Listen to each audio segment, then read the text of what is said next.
Mosque after mosque to be opened in Britain, but try to open a church in Saudi Arabia and see what happens. There's no quid pro quo.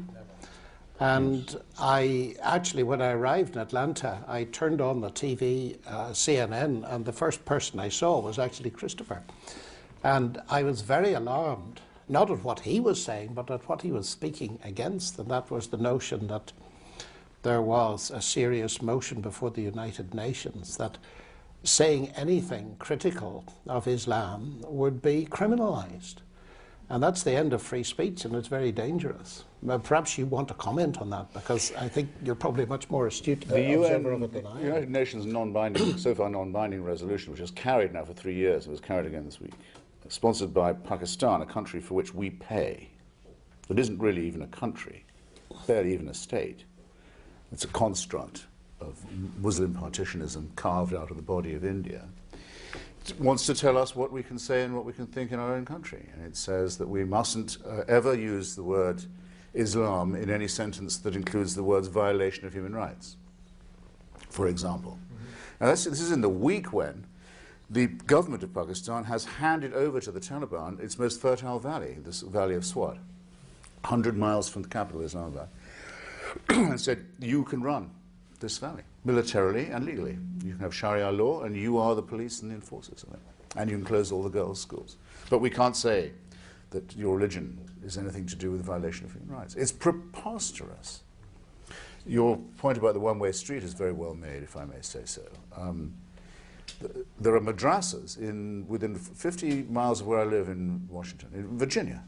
There are Saudi paid-for schools that preach violent anti-Semitism, hatred of the Shia Muslims. Remember, don't ever forget, they hate other Muslims too. Of Hindus, of Christians and Crusaders, and of course of atheists. So they've got me, what, 3 times, I suppose, in this field of fire. And don't worry, it's coming to a place near you.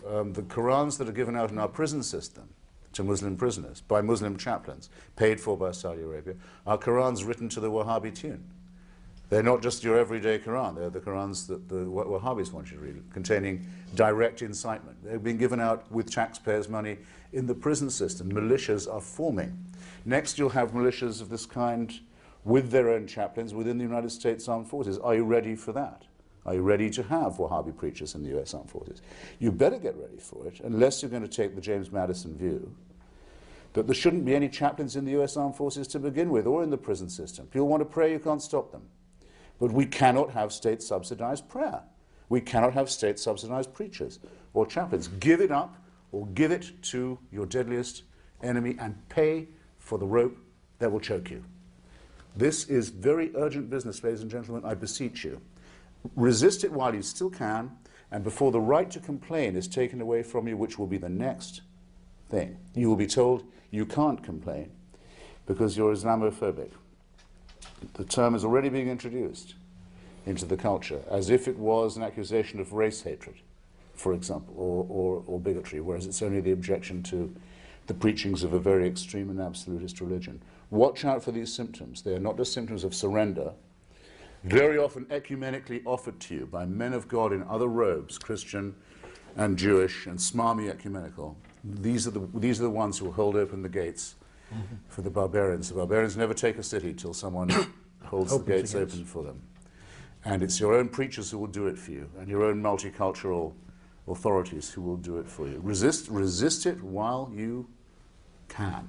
And if you wonder what will happen if you don't, look and see how a cricket team in Middlesex in England had to change its name by force last week, because it was called, and had been for years, the Middlesex Crusaders. Look and see how stories about little pigs can't be taught to children in English schools anymore, lest offense be taken by the religion of peace.